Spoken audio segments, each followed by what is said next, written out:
Listeners, are you ready for your monthly literary adventure? We now have the BFF Book Club. Join us each month to explore a new book. After reading, connect with fellow book lovers and meet the author in a live interview. Can't make it live? Don't worry. We'll send you the recording. You can find all the upcoming book club selections at www.bookishflights.com/read/BFF book club.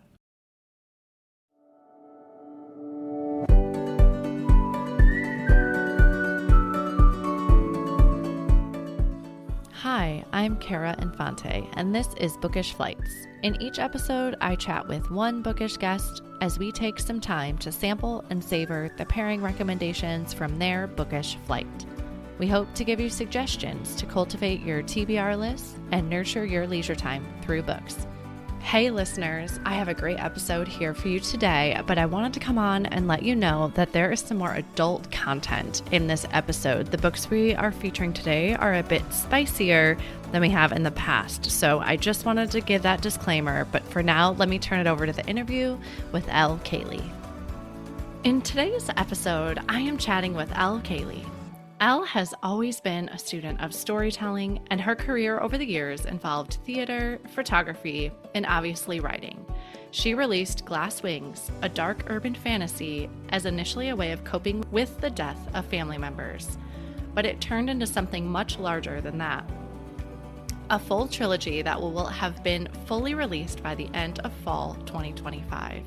She lives with her family, a mother of 2 little boys, in Seattle, and can often be found in farmers markets and breweries. Welcome to the show, Elle. Hi, thanks so much for having me here. I am super excited. Yes, listeners, Elle and I have been having a really fun conversation before we hit record, and we're like, we better hit record so we don't miss what we're talking about.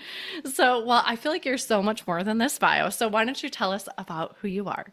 Sure. What a loaded question, right? But do I start when I was a baby or just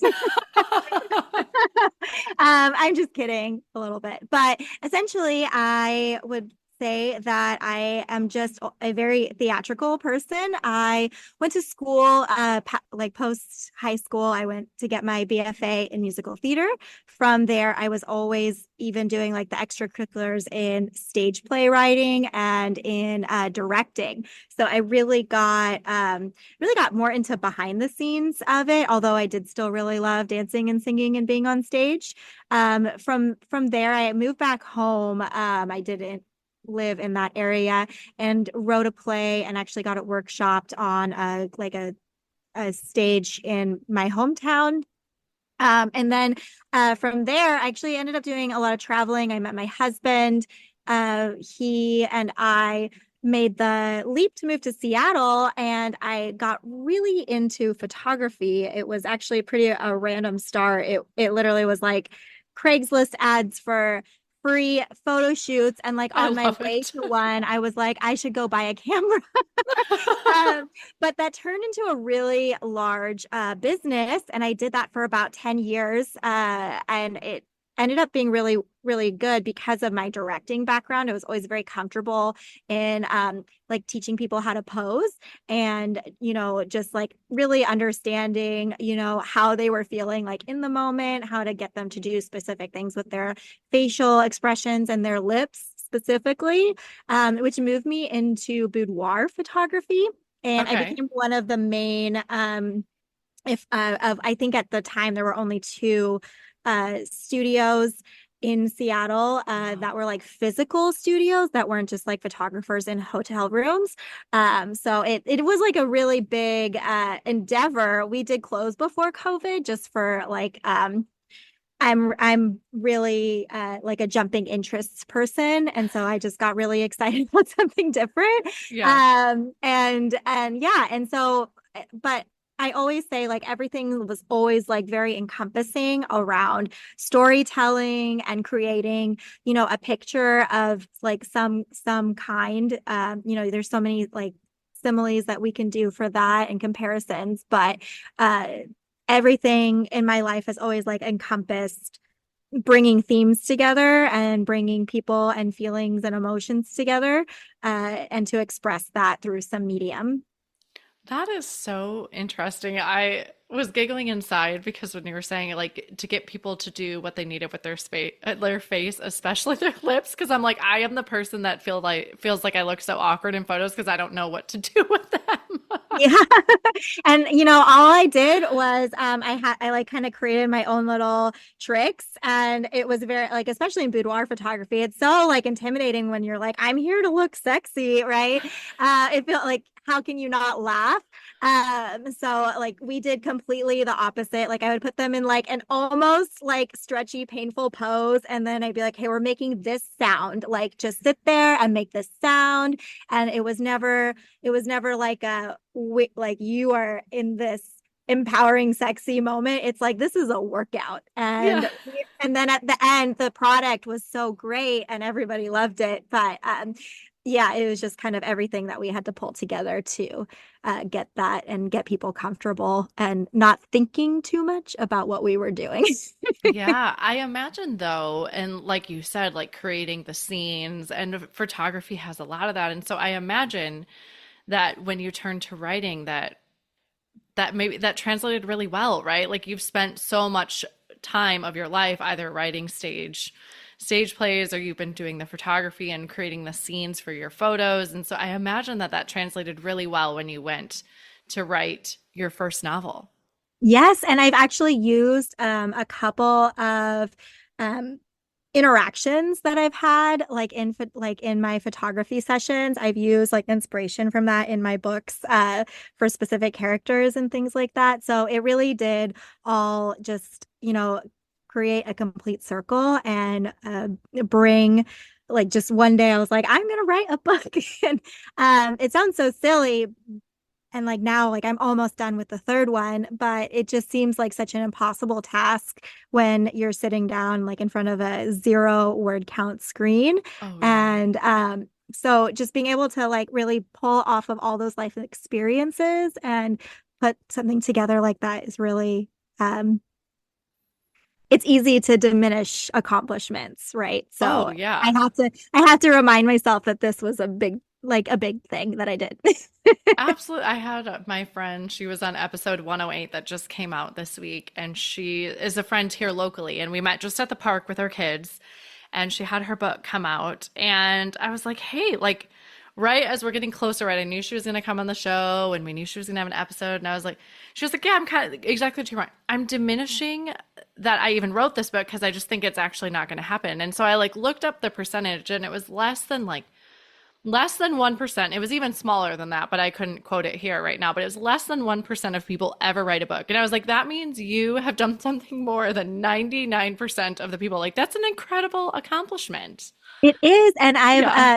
joined like a few groups of like writing girlies, and I have, my little tribe of writer friends. And once in a while, I mean, it's like, once in a while, someone will be like, oh man, the page reads, like if you're on Kindle Unlimited, are just so low. Like, what am I doing? It's, if you're really putting everything into this, it is such like I like to say, it's like a really expensive hobby. It's probably the most expensive hobby I've ever had. And that's including photography and theater. And That's saying a I feel lot with the equipment.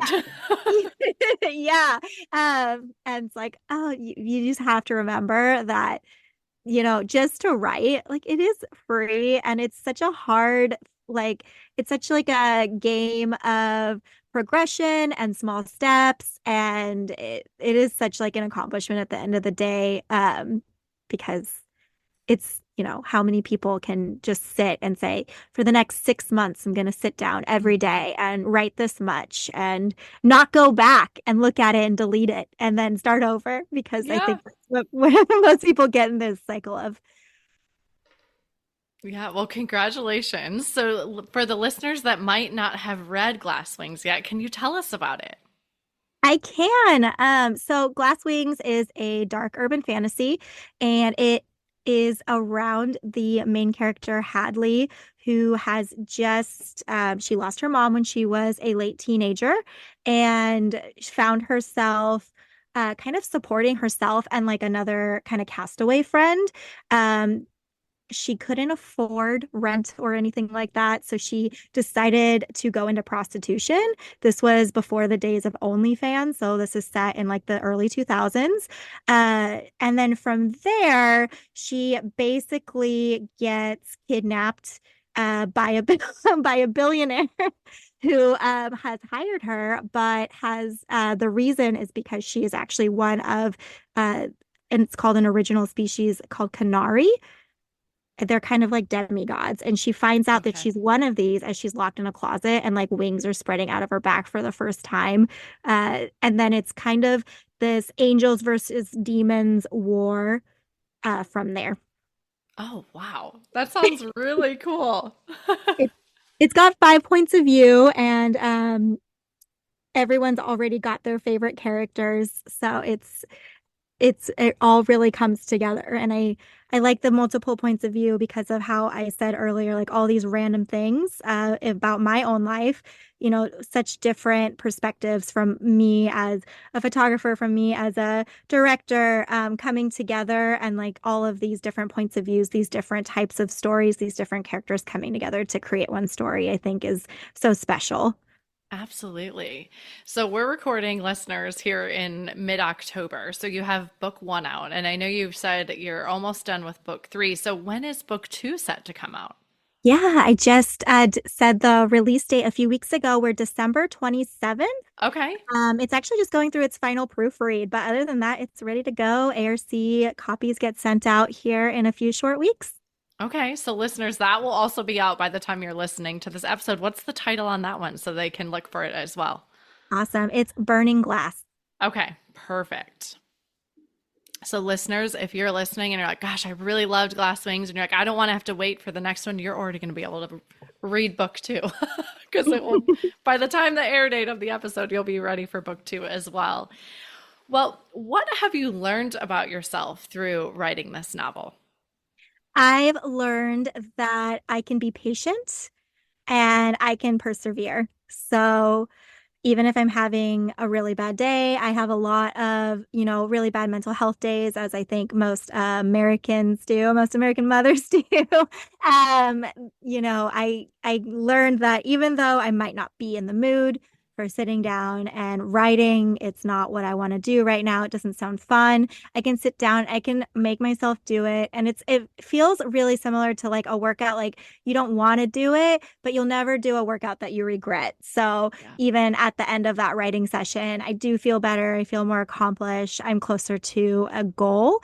And I'm really excited about the story that I'm trying to tell at the end of the day. So it's progress, and progress is all that matters on anything. The only time you fail is when you quit, all of those phrases that seem so cheesy, but they are so relevant.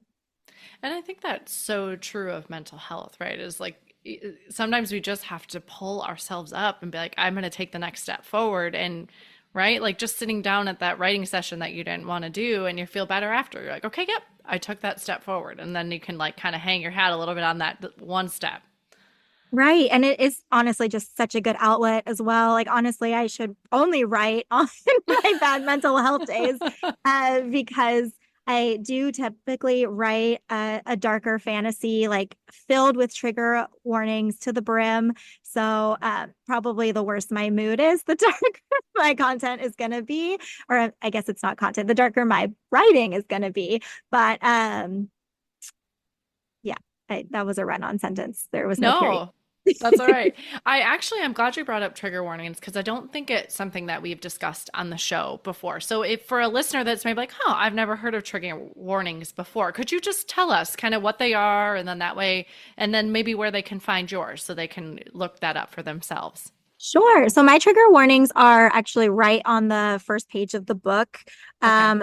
So what trigger warnings are is, it's kind of like think of like a TV rating where it's like it's rated R for XYZ reasons. Yep.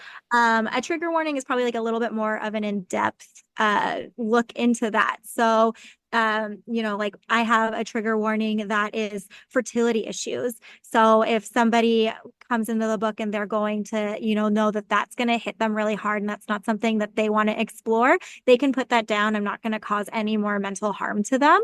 And it's also a little bit debated on where authors should put trigger warnings, like if it should be their website.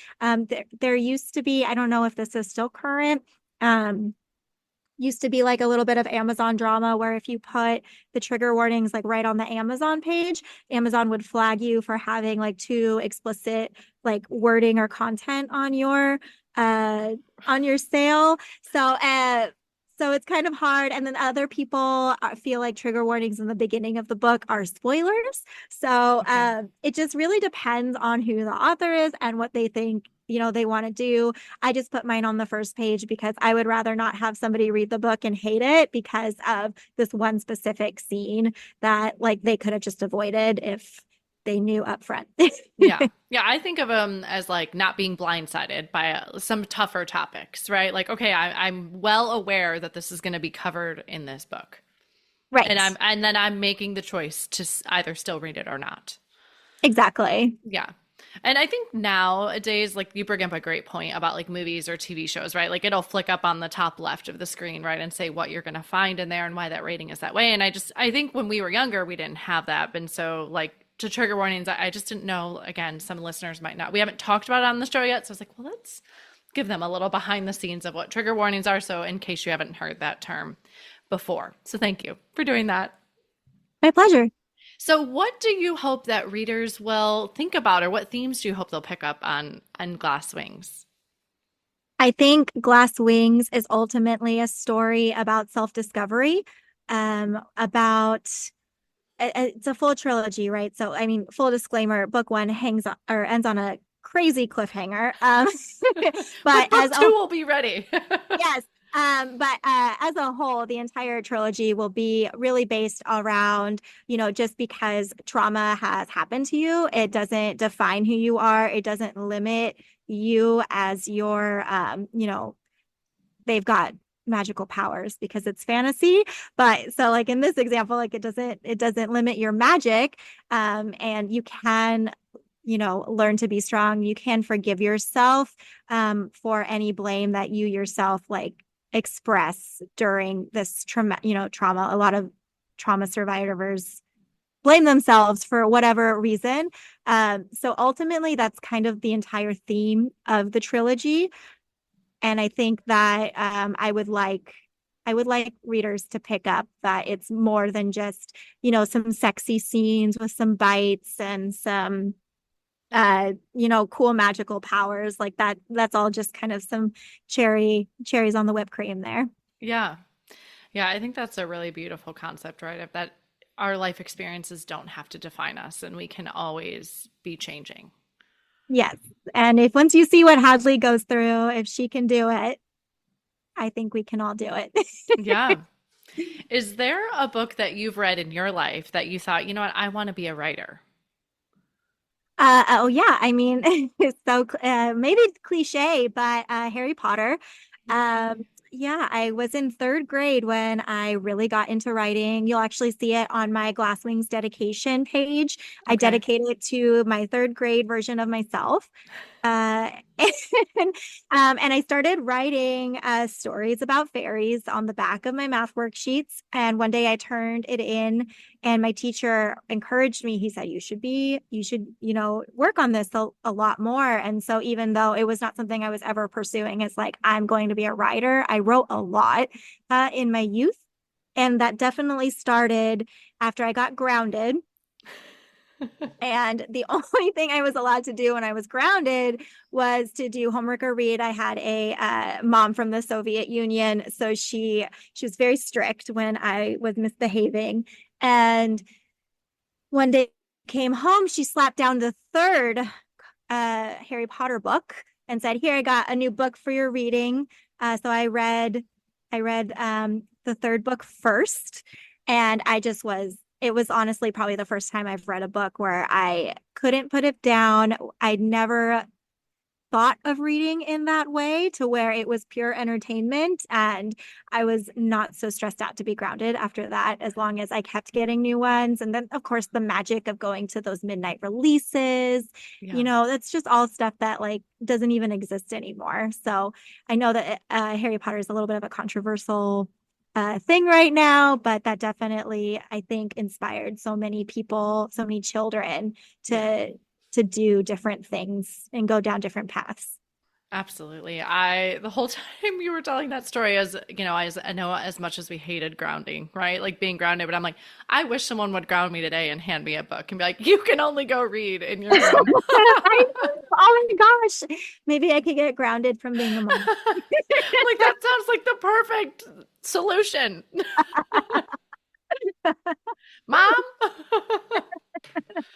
Um, I was listening I don't know if I was listening or reading to something recently, but it was talking about how the other thing, right, of like our kids being raised differently, and is our kids don't have time to be bored like back when we were kids, and how they're not going to go just like plink on the piano, or if you have a musical instrument laying around the house, or they're not going to learn to doodle on a piece of paper or grab something and just start writing out a story. And that just broke my heart of like, well, I need to teach my kids to be bored then. And then that way they can explore, because I think that's something we did have that's different than this new generation of kids. Absolutely. And if you follow me on Instagram, you might have caught on that I'm actually doing a year of like van life with my kids. And that was a really big part of it. We've already done East Coast to West Coast round trip. And there are literally days where my 9-year-old is like, I'm so bored. Can I play Roblox? And it's a 95-degree summer day. And I'm like, no, go outside and be hot. And he's like, what? And I was like, when I was a kid, we would just lay out on the dirt and be hot and stare at the sky. But like that's when we would get like the ideas for the games we would play that day, Yeah. or like, what's a way to cool off? Like we're gonna make some crazy sprinkler system or something like that. I'm not giving great specifics, but I think you can get the general Well, idea. yeah, and it's a part of parenthood that I never thought I was going to have to tackle, right? Like teaching our kids to be bored so they can use their imagination. There's been a lot in this parenting journey that I never expected to have to be doing this, but here we are. I know it's so contradictory what every single parenting thing says. It's definitely a fun journey. Yeah. Yeah, but I guess we're always learning, and that's a good thing too. So, well, let's Exactly. switch gears a little bit and let's talk about who you are as a reader. So, what genres do you enjoy reading? I love reading things that typically paint like maybe something that's like a little bit darker as like a brighter light, like something more whimsical, something that's like really two-toned. So I love reading things like One Dark Window. I loved Guild, like the Plated Prisoner series.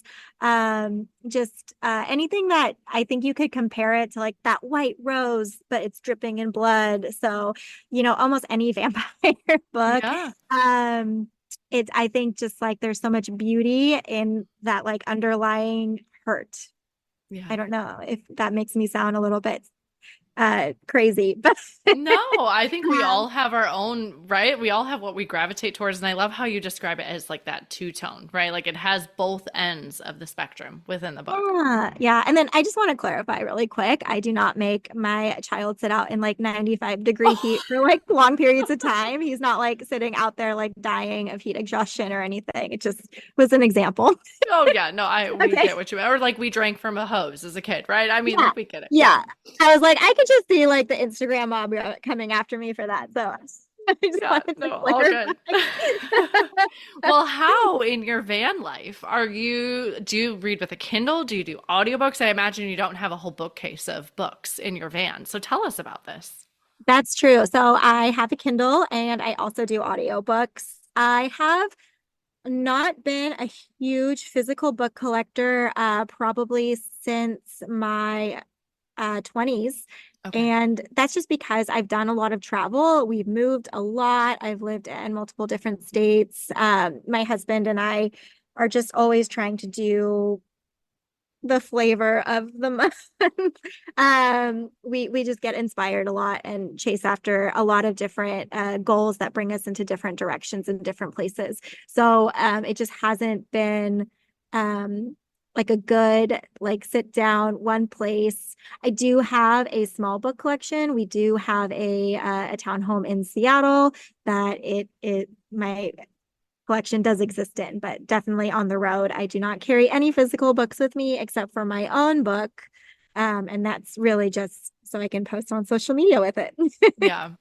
I don't, as you can see my shelves back here, I do have a lot of books, but I also don't save books because I'm not a big rereader. And because we move all the time as well, I'm like, I'm not going to haul all of Yeah. these books around. But I have started saving because now I have like that whole shelf right there is all authors that have been on the show, those top two shelves. And I'm Oh, like, that's so well, sweet. now I can't get rid of them because I'm like, well, they're special. They've came and talked to me on the podcast. And so these books are special. And then Yeah. some of people have sent me signed copies of books. And so I literally have told my husband, like, if I die, don't throw out any of these books. They're all signed. Like, might be You kind of never morbid, but like, know. those are Yeah. special treasures over there. Like, um, and so I get that. But yeah, now I'm in this like, well, these books are special. So I guess they're going to get saved and move with us next time we move. And the movers are, or the movers who already think I already have a lot of books are going to be like, you have even more. So There are quite a few books behind you if you can't see. I just debuted, we just did this whole room. So I just debuted it on Instagram, my whole new little background podcast studio. So It looks really good. It looks a lot better than the van that I'm sitting in right now. yeah. Well, how, okay, so in van life, because you have young kids, so obviously you can read with a Kindle in the dark, which is the beauty of it, right? Like I'm envisioning you guys are all kind of in there and hanging out, and so like sneaking in reading when your kids are sleeping, but you have your Kindle, so that works out pretty well. Yep. Yep. And then I definitely lean into I'm like a multi-book reader. So I'm generally reading like anywhere from 4 to 7 books at the same time. Very mood-based reader here. And especially on audio, like I'll switch the books just depending on what mood I'm in that day. But I do a lot of my reading in the evening when the kids are maybe eating dinner or they're just, sidetracked, or then definitely after I get my toddler to sleep, because normally in the evening I'll let my son like chat on Alexa with his friends back home, and Yeah. he's, content there. And then we stay at like really nice like RV resorts. So there's like huge community rooms with like game rooms and pools, and like if anything it's like really hard to be bored here because there's so much, it's really reminiscent of any kind of like 5-star hotel with like the amenities. So like even right now I kicked them out and I was like, you guys are going to the pool, like dad's gonna go take them swimming, Yeah. and so like if we weren't talking, I could read right now. Yeah. You sneak in your time. Exactly. I have plenty of time. I'm not sad or, being withheld from my reading. Yeah, absolutely. I just was thinking, I like remember staying in hotels with my kids, right? And so I always make sure I have a Kindle when we're have an overnight hotel stay because I'm like, oh gosh, yeah, Exactly. I got to be able to read. Like that's how I put myself to sleep, really. And I'm like, so Yeah, got to make sure you can do it in the dark. Well, yeah, I have also asked you to bring a book flight of books today. Can you tell us a little bit how you chose these 3 books you brought? absolutely. So these 3 books are all books that I've read pretty recently, and they just really resonated with me. They really resonated with the type of books that I write as well. So I just, you know, you write what you want to read, and I just was obsessed. So I'm really excited to talk about other authors and, sing their praises as well. Yeah. So what's the first book you brought today? I brought Belladonna. By Adeline Grace, right? Is there?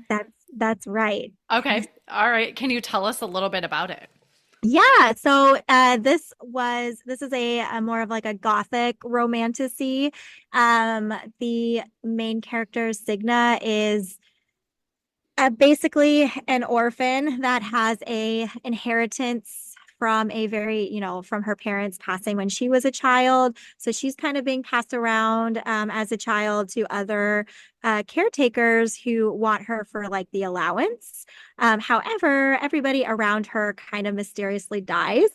And it and it turns out it's really hard to give like a full explanation without just completely giving a Like the spoiler. spoiler. Yes, but she's basically got Death that's following her, and Death Okay. is actually like a real character in this book. And so it actually turns a little bit into a romantasy with her and Death later on as they're working to solve um the murder that is happening in the household that is with her currently. Okay. Yeah. I've been seeing this book everywhere because I think we're, recording this in October. I feel like everybody's on these like spooky Mhm. seasonal reads and it's a gorgeous cover. So, Yeah. It was the writing was just gorgeous. I think I read the entire book in 2 days. It's been a long time actually since I've had a book that really pulled me in so hard. I love Um, it.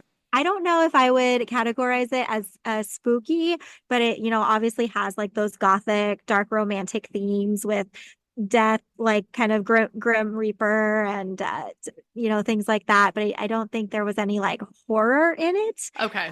Um, but it was just beautiful. It was a beautiful book. I definitely recommend it. Awesome. Well, I will. I've already been seeing it and thinking, you know how covers will just draw you in? Like there's certain Yes. covers you're like, nope, that doesn't work for me. And there's certain ones that draw you in. And this is definitely one that's already drawn me in. So Yes, now you've I'm convinced starting the me. next one immediately. I think there's 3 books out. Okay. So that was Belladonna by Adeline Grace. What's the next book you brought today? One Dark Window, although it's a duology, and I would have to say out of the two, I enjoyed Two Twisted Crowns much more. Both of them are amazing, but I have to say, like, if you ever pick up One Dark Window and aren't sure whether you should read the next one, I Go. actually enjoyed the next one immensely. I thought it was so much better. There's a secondary romance in it that is actually my favorite romance of the series. Okay. That's great. Is it another like kind of is it what would you categorize this one as? Yes, it's definitely got it. It's got a really unique magic system, Okay. but it also has those dark, kind of sexy vibes in terms of um, the magic that's in her head is literally they describe him as the nightmare, and he's attached to the main character. So there's definitely like those darker vibes and those more gothic vibes. Okay.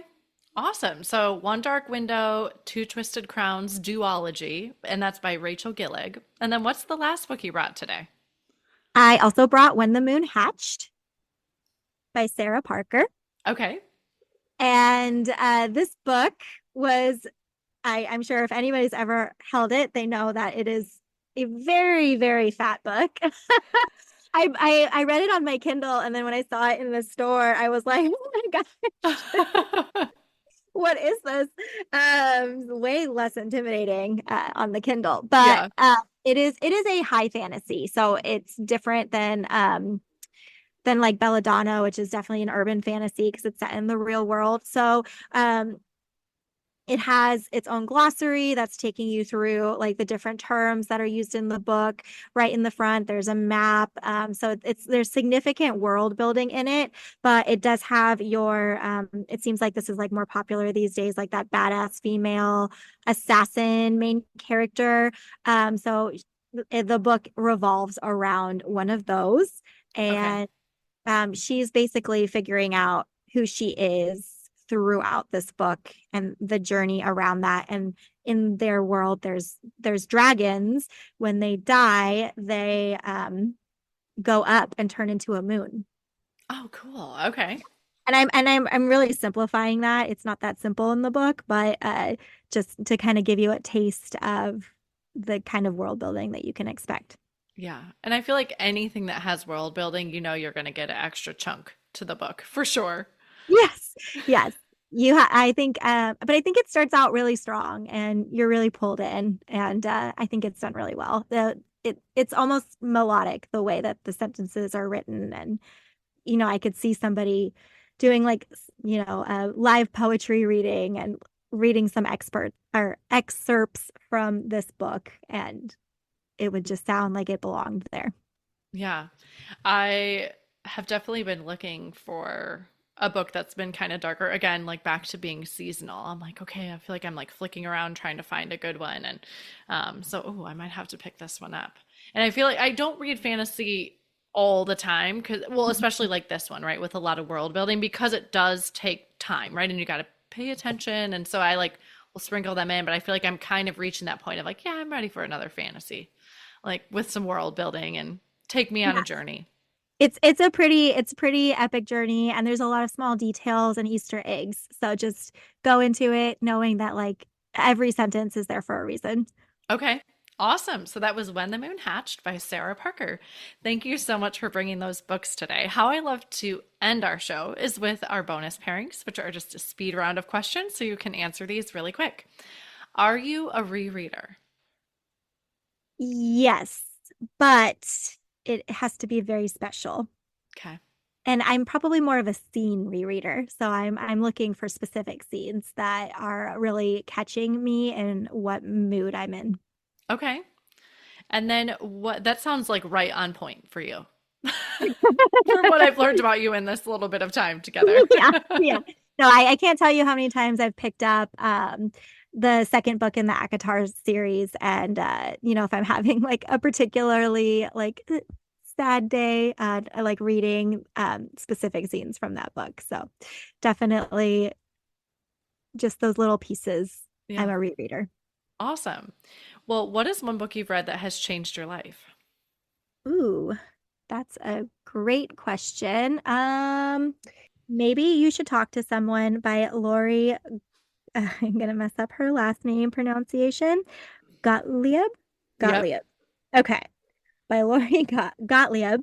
And it was just such, I don't know. I recommend that book to all my friends that are having hard times in their relationships. The book is about this therapist who goes to therapy to talk about her own divorce. So she's kind of, talking about it from both sides. And a lot of the book turns into like, a reflection of yourself. And I just love the theme that like no matter where you are, like who you are as a person, like there's always like something like inside yourself to like pull out of that spot and turn your life into something beautiful like from there. And I just really got that out of that book. And so I sorry for It's all all of good. my cell phone noises. Um so I really got that out of this book, and so I recommend it to quite a few people, despite the fact that it took me 20 minutes to remember the name of it. But but I thought it was a beautiful book. It really resonated with me. Yeah, and that's a very beautiful message too to get from it. I'm not going through a divorce. That's not anything that like is happening in my life or has been, but I still like took so much away from Yeah, it. So that's why I recommend it even to anybody, just that's a good anybody. point to add. So, where is your favorite place to read? Ooh, definitely. Uh, I I know it's love kind of hard right now because you're on the that. move. Does like audiobooks count? Like to listen to an Yeah, audiobook? Okay. It's like honestly, I love just doing the dishes and listening to audiobooks. yeah, There's something so good in like mindless movement and just being able to focus in at the same time yeah. for what's going on in my ears. And transporting to another place. Exactly. Yes. Well, lastly, what are you reading next? Yes. I actually literally just started Daughter of No Worlds, Okay. and that is by Carissa Broadband. Awesome. Well, I hope it's a great one for you. Thank you. I've heard really, really great things. Awesome. Well, thank you so much for coming on the show today. I know your time is precious and I appreciate all you've given me. Thank you. I appreciate it. You're welcome.